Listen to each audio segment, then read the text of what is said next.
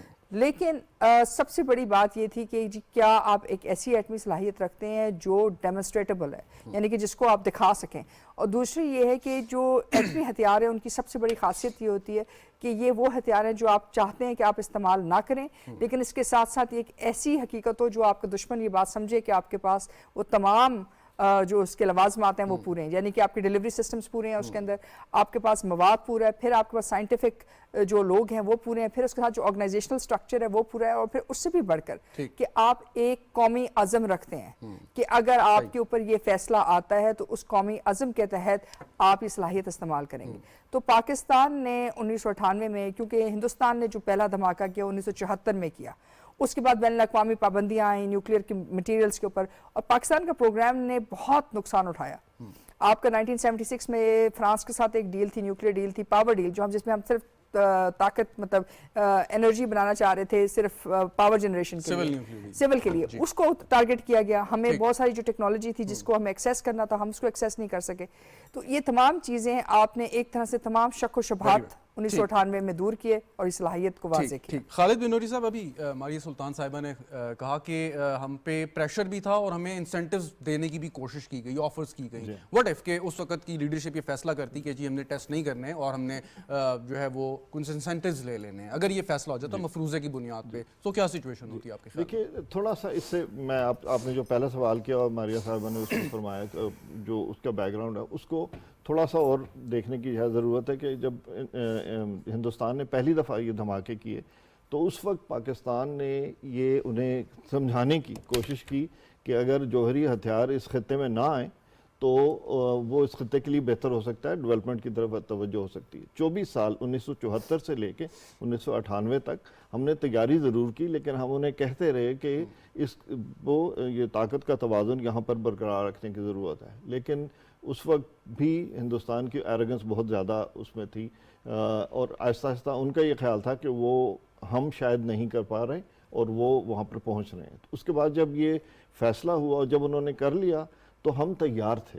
ہم صرف یہ ہے کہ اگر ہندوستان اس راستے پہ نہ جاتا تو شاید ہم بھی نہ جاتے, تاکہ خطے کا توازن برقرار رہتا. لیکن جب یہ ہو گیا تو پھر اس میں جو بہت سارے پریشرز آئے 1998 میں, اور اگر آپ اس وقت کا لٹریچر دیکھیں جو 11 اور 13 مئی کو جب ہندوستان نے جب دھماکے کر دیے اور 28 مئی سے پہلے جب پاکستان نے پہلا سیریز کیا, تو اس کے دوران اگر آپ لٹریچر دیکھیں تو ہندوستانی سٹیٹمنٹس بہت زیادہ ایروگنٹ تھیں, بہت زیادہ غصہ دلانے کی کوشش تھی, اور ان کا خیال یہ تھا کہ یا تو یہ کر نہیں سکتے تو the bluff will be called, اور اگر یہ کر سکتے ہیں تو پھر ایک ہمیں پتہ چل جائے گا کہ یہ کچھ ہے کہ یہ نہیں ہے. لیکن یہ بات بالکل صحیح ہے, ماریہ نے جو اس کی طرف اشارہ کیا کہ پوری دنیا سے یہ پریشر ضرور تھے کہ یہ نہ کیا جائے اور اس میں بیلنس کرنے کی کوشش کی گئی. لیکن اس وقت یہ چیز بڑی کلیئر تھی ہماری لیڈرشپ کو, اور یہ ہر طرح کی لیڈرشپ. ایک بات اور میں یہ کہتا چلوں کہ یہ جو جوہری پروگرام ہے, جوہری ہتھیاروں کا پروگرام خاص طور پہ, اس کے بارے میں پورے ملک میں ایکا ہے, اور اس وقت بھی تھا. تو یعنی ویسے سیاسی طور پہ پوزیشنز ڈیفرنٹ ہو سکتی ہیں, گورنمنٹ کے لوگوں میں ہو سکتی ہیں, لیکن اس وقت اس کی سپورٹ میں سارے تھے. So one of the rare issues اس پہ کنسنسس ہے. جی ہاں, کنسنسس تھا, لیکن یہ فیصلہ کرنا آسان نہیں تھا. لیکن جب یہ فیصلہ ہوا تو وی ور ریڈی, اور اس وقت جب ہوا rest as this is history کے. پھر اچھا ایک سوال ہے, کچھ ایسے ممالک ہیں کہ جن کے پاس کیپیبلٹی تو ہے لیکن ڈکلیئرڈ نہیں ہے, لائک انہوں نے ٹیسٹ نہیں کیا. ٹیک اسرائیل فار ایگزامپل. فرق کیا ہے کہ ایک ملک ہے جس نے ڈکلیئر کیا ہوا ہے, ٹیسٹ کیے ہوئے, دنیا کو معلوم ہے, ایک دوسرا ملک ہے جس کو پتہ ہے کہ نیوکلیئر بام ہو سکتا ہے لیکن وہ اس طریقے سے ڈکلیئرڈ نہیں ہے. جی, اسرائیل کا جو پوزیشن ہے وہ یعنی اس کی اصطلاح اسٹریٹجک ایمبیگوٹی کی ہے کہ ان کو سب کو, ان کے پڑوسیوں کو, ان کے انکلز آنٹیز سب کو پتہ ہے کہ یہ ان کے پاس جوہری ہتھیار ہیں, لیکن وہ خود ایک آفیشیل پوزیشن نہیں لے رہے, وہ انٹرنیشنل لا کے کانٹیکس میں وہ اس طرح کی پوزیشن نہیں لیتے. لیکن دیکھیے جہاں پر بھی ہتھیاروں کی بات آتی ہے وہاں پر جو فوجی حکمت عملی ہوتی ہے, ملٹری اسٹریٹجی, وہ دیکھتی ہے کیپیبلٹی کو, وہ انٹینٹ کے حساب سے دیکھتے. یہ نہیں ہوتا کہ آپ میرے دوست ہیں لیکن اگر آپ کے پاس ہتھیار بھی ہیں تو کسی دن ایک جھگڑے کے اوپر وہ ہتھیار میری طرف پوائنٹ ہو سکتا ہے. تو جب ہمیں وہ پتہ ہے کہ وہ کیپیبلٹی ہے تو دنیا کو وہ خود اپنے منہ سے کہیں یا نہ کہیں وہ حقیقت تو ساری دنیا پہ آشکار ہو چکی. تو یہ ایسے ہی رہتا ہے. Very right. ڈاکٹر ماریہ سلطان صاحبہ, یہ نیوکلیئر ہتھیاروں کے بارے میں ایک اور بات کی جاتی ہے کہ یہ صرف اور صرف ڈیٹرنس کریٹ کرنے کے لیے, ان کا استعمال میں نے دنیا میں صرف ایک ہی دفعہ ہوا ہے اور وہ بھی نہیں ہونا چاہیے تھا, لیکن اب ان دا ماڈرن ورلڈ جبکہ ان کی ڈسٹرکٹیو پاور بہت زیادہ ہے تو صرف یہ ڈیٹرنس کے لیے ہے, کوئی کنونشنل وار نہ ہو, اس اسکیل پہ وار نہ ہو, تو دونوں فریقین جو ہیں وہ ایک ضابطے میں رہیں. ایسا ہی ہے. دیکھیں یہ آپ نے جو سوال کیا بڑا مشکل ہے, لیکن اس کے اندر جو ہے ایٹمی پیچیدگی ہے. اس کی بنیاد اس بات کے اوپر ہے کہ آپ امید رکھتے ہیں کہ یہ کبھی ہتھیار استعمال نہ ہو, لیکن جب آپ کوئی ہتھیار جنگ کے لیے بناتے ہیں تو اس کے اندر آپ یہ زاویہ ضرور رکھتے ہیں کہ جنگ کے اندر قابل استعمال ہو, کیونکہ اگر وہ جنگ کے اندر قابل استعمال نہیں ہے تو جیسے آپ نے پہلے کہا کہ نیسنٹ کیپیبلٹی میں اور ڈکلیئرڈ کیپیبلٹی میں کیا فرق ہے, تو اس کے ایک بنیادی فرق یہ بھی ہوتا ہے کہ آپ یہ دیکھتے ہیں کہ آپ کا جو ویپن سسٹم کا ڈیزائن ہے کیا وہ اس قابل ہے کہ وہ مطلب قابل جنگ ہے, یعنی کہ جنگ کے اندر استعمال ہو سکتا ہے یا نہیں ہو سکتا ہے, یا قابل استعمال ہے یا نہیں ہے. تو یہ تمام چیزیں صرف اس وقت ممکن ہوتی ہیں جب آپ کی صلاحیت, آپ کے ڈیلیوری مینز, آپ کی جو ایٹمی مواد اور آپ کا جو ڈیزائن ہے وہ سارے اس قابل ہوں کہ وہ جنگ کے اندر استعمال ہوں. اب اس کے اندر جو سب سے بڑا چیلنج ہے آج کے ٹائم میں وہ یہی ہے کہ آپ کے پاس کوئی چیز ایسی نہیں ہے جو دنیا کو نظر نہیں آ رہی, یہ دنیا کی آنکھ سے پوشیدہ ہے, یہ مطلب آپ پوشیدہ ہے. تو ظاہر سی بات ہے کہ جو کچھ آپ نکالتے ہیں وہ بھی آپ کے دشمن جانتے ہیں, جو آپ کی صلاحیت وہ بھی جانتے ہیں, لیکن فرق صرف اس چیز کا ہے کہ آپ کی صلاحیت کی انتہا کیا ہے, آپ کی کیپیبلٹی کی سفسٹیکیشن کیا ہے, اور سفسٹیکیشن کے بعد آپ کی جو آپریشنل انڈرسٹینڈنگ ہے, جو آپ کی ڈیٹرنس کی انڈرسٹینڈنگ ہے وہ کیا ہے. ڈیٹرنس کا جو کانسیپٹ ہے اس کے اندر جو ایک بنیاد ہے وہ یہی ہے کہ یہ آپ کی تھریٹ کے ساتھ تبدیل ہوتی رہتی ہے. اگر آپ کا دشمن جو ہے مختلف ہتھیار رکھتا ہے یا اپنی صلاحیت میں اضافہ کرتا ہے تو آپ اپنی اس کیپیبلٹی سے ان تک یہ بات باور کرواتے ہیں کہ ٹھیک ہے آپ ہمارے خلاف چیزیں استعمال کر سکتے ہیں لیکن ہم اس کا جواب کا رد عمل بھی رکھتے ہیں اور اس کا جواب دیں گے بھی. یہ 2019 میں جو بالاکوٹ کی سٹرائکس تھیں اس کے بعد جو پاکستان کی طرف سے رد عمل آیا یا کوئڈ پرو کو پلس, وہ بھی اس بات کی بڑی ایک واضح تشریح ہے کہ جہاں انہوں نے کوشش بھی کی لیکن وہ کوشش ایک حد سے آگے نہیں لے کے جا سکتی کیونکہ اس میں ایک بڑی جنگ کا خطرہ, ایک ایٹمی جنگ کا خطرہ بڑا واضح تھا اور حقیقت کے طور پر سامنے آیا. جو پرو بوم لابیز ہیں وہ اینٹی بوم لابیز کو یوکرین کی مثال دیتی ہیں کہ اگر ان کے پاس وہ اپنی ابنڈن نہ کرتے اپنی یہ صلاحیت تو شاید آج اس قسم کی جنگ وہاں پہ نہ ہو رہی ہوتی. Is it true? دیکھیں ظاہر سی بات ہے, لیکن اگر آپ یوکرین کی کرائسس کو دیکھ لیں تو اس کرائسس کو اگر آپ ایک اور زاویے سے دیکھیں, یوکرین کو اگر آپ نکال دیتے ہیں اس کی جگہ آپ نیٹو کو لے آتے ہیں, تو یوکرین کی کرائسس کا سب سے بڑی بات یہ ہے کہ یوکرین کی جنگ شروع ہونے سے پہلے روس نے نہ صرف جو سرحدی علاقے ہیں اس کے اندر ایٹمی ایکسرسائزز کی, لیکن ساتھ ساتھ یہ بھی کہا کہ روس ایٹمی ہتھیار استعمال کرنے سے گریز نہیں کرے گا اگر نیٹو اس جنگ کے اندر شرکت داری دکھاتا ہے, مطلب ملٹری مطلب عسکری طور کے اوپر. تو ابھی وہ اس کی غیر جانبدار طریقے سے تو ضرور وہ کر رہے ہیں, لیکن آرٹیکل 5 آرٹیکل جو باقی تمام چیزیں جس میں ایک فزیکل ملٹری کہہ سکتے تھے کہ جنگ کا خطرہ زیادہ نمایاں ہو سکتا تھا, مطلب ایک بڑی جنگ میں تبدیل ہو سکتا تھا, وہ نہیں ہو سکا. تو ایٹمی ڈیٹرنس کے لحاظ سے ایک بہت ٹھیک. اور اسی کانٹیکسٹ کو اگر اپلائی کریں انڈیا پاکستان پہ, کیونکہ نیوکلیئر ایکسپلوژنس کے بعد کوئی فل سکیل وار 7165 ٹائپ کی نہیں ہو سکی, تو اس کی وجہ یہی تھی کہ دونوں ممالک کے پاس یہ ڈیٹرنس تھی. جی, ڈیٹرنس کا بالکل کانسیپٹ اسی طرح سے ہے جیسے ابھی آپ نے سنا. دو باتیں اس میں کہنے کی ضرورت ہے. ایک تو یہ ہے کہ جوہری ہتھیار بنانے کا مقصد in order for these weapons to be never used they must be ready, usable, survivable. تو وہ یہ سارا کچھ کرنے کے لیے اگر آپ جتنا آپ تیار ہوں گے تو چانسز یہ ہوں گے کہ پھر وہ استعمال نہیں ہوں گے. تو ایک تو یہ.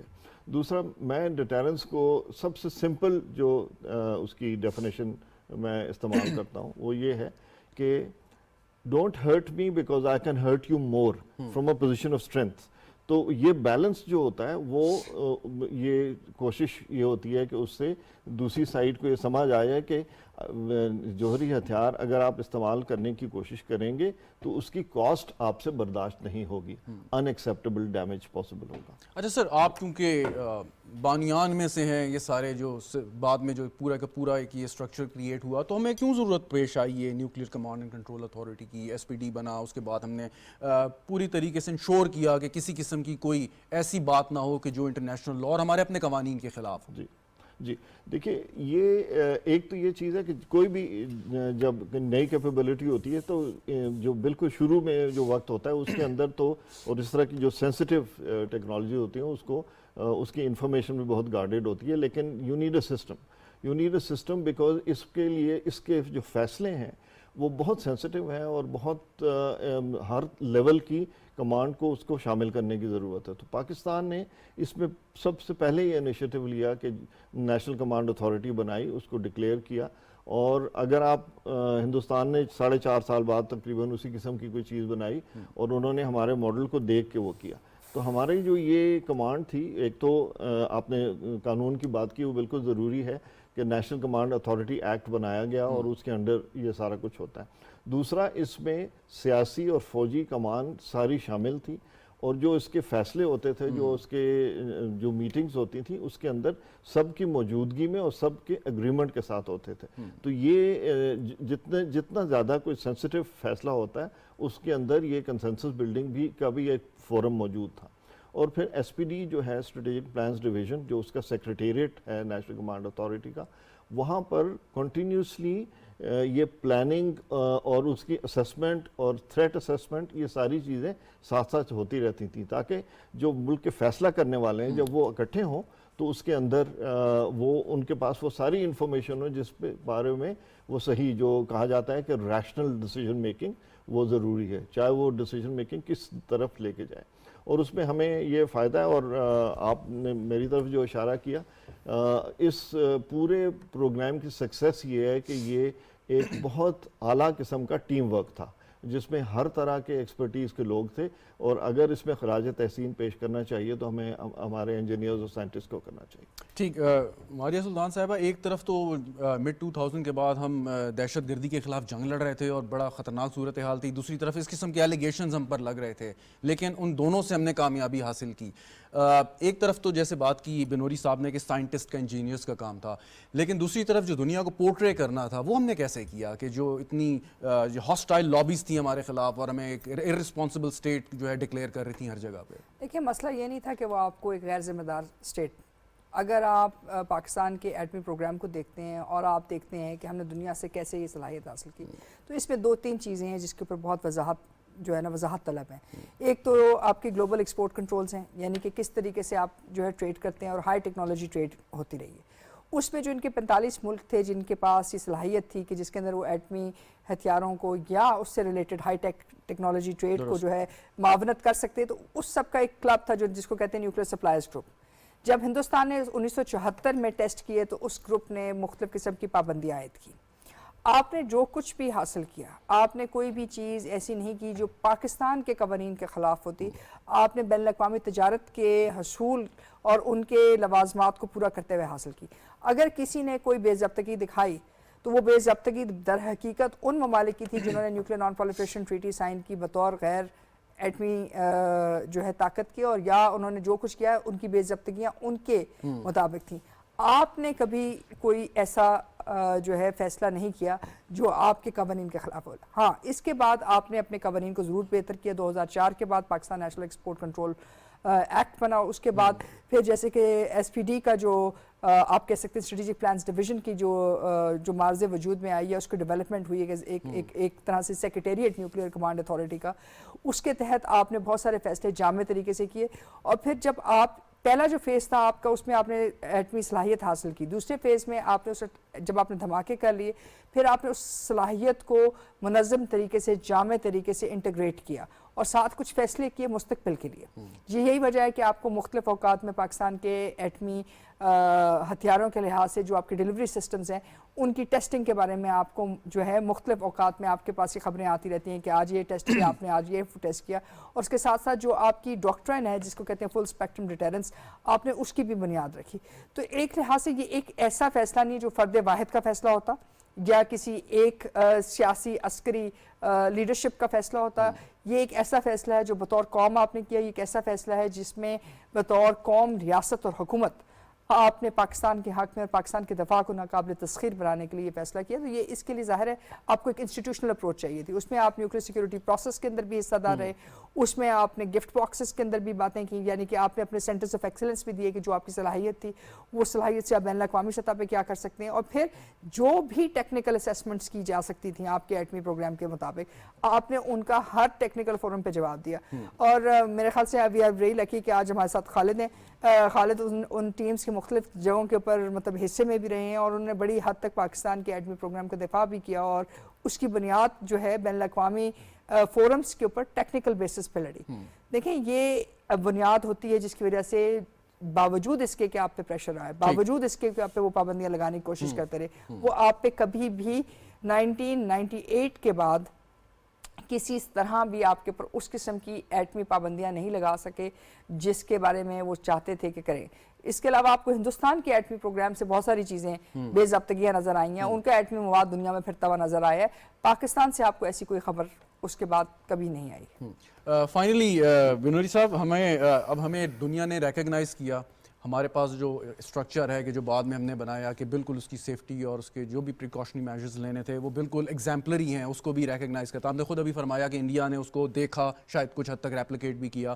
تو اصولی طور پہ تو یہ تھا کہ اگر آپ نے کوئی سویلین نیوکلیئر ڈیلز کرنی ہے, اپنی انرجی نیڈز کو پورا کرنا ہے, اس کے لیے تو کوئی پرابلم نہیں ہونی چاہیے تھی. یہ کوئی الگ چیز ہے کہ جس میں مطلب ایک اور کسی ایک اسٹریٹجی کا یا جو انوائرمنٹ کا حصہ ہے, اس سے اس کا کوئی تعلق نہیں؟ دیکھیں, دو باتیں اس میں کرنے والی ہیں. ماریا نے بہت اچھی طرح سے آپ کو پورا ایک اوور ویو دیا, اور اس میں ایک بات میں اور بھی کرنا چاہوں گا کہ اس میں جو حکومت کے اندر لوگ تھے, چاہے وہ سیاستدان تھے یا فوج میں تھے یا اور جگہوں پہ, ان کو سپورٹ حاصل تھی ہمارے انٹیلیجنسیا کی, ہمارے تھنک ٹینکس کی, ہماری یونیورسٹیز کی, بیکاز ان کی سوچ وہ تھی. ایک تو وہ تھا. پاکستان کی اسٹریٹجی میں یہ کہتا ہوں کہ 5 پرانگ تھی. ایک تو نیشنل کمانڈ اتھارٹی کا ظہور پذیر ہونا, اور دوسرا نیوکلیئر سیفٹی جس کے لیے نیوکلیئر ریگولیٹری اتھارٹی بنائی گئی اور وہ اس نے بہت فنکشن کیا, دنیا میں اس کا بہت نام ہے. اور پھر نیوکلیئر سیکیورٹی جو اس سے علیحدہ ہے سیفٹی سے, اس کے لیے ہمارا سینٹر آف ایکسلنس ہے جو نیوکلیئر سیکیورٹی کے لیے, اور اس میں اس ادارے میں منسلک ہونے کی وجہ سے آئی ہیڈ دی آنر کہ اس کے جو ایک ڈائریکٹر جنرل تھے جو اب ان کا انتقال ہو چکا ہے, وہ جاپانی تھے, ان کو جب ہم نے وہ دکھایا وہ سینٹر, وہ بتایا کہ اس میں ہم کیا کچھ کر رہے ہیں, ٹریننگ سیکیورٹی کے لیے کیا کر رہے ہیں, تو انہوں نے کہا یہ وہ مثال ہے جس کو پوری دنیا کو ایمیولیٹ کرنا چاہیے, کاپی کرنا چاہیے. اور اس کے پھر ہم نے اسٹریٹجک ایکسپورٹ کنٹرولز پہ نہ صرف قانون بنائے بلکہ اس سے پہلے اسٹریٹجک گائیڈ لائنز دیں تاکہ اس کو اس ٹیکنالوجی کو بہت پروٹیکٹ کیا جائے, جو ہماری ایک ذمہ دار نیشن ہونے کی طرف سے ہماری ذمہ داری تھی. اور ہم نے ہندوستان کے ساتھ کمپوزٹ ڈائلاگ بھی کیا, جو سوویٹ ماڈل میں, سوویٹ اور امریکن ماڈل میں یہ ایک چیز تھی کہ یعنی ویسٹرنر بہت کہتے ہیں کہ جی it was so difficult to talk to the Soviets, لیکن پاکستان اور ہندوستان نے اکراس دا ٹیبل بات کی, اس میں کچھ پروگریس ہوئی بھی جس میں یہ مثل ٹیسٹ نوٹیفیکیشن اس طرح کی چیزیں ہوئی.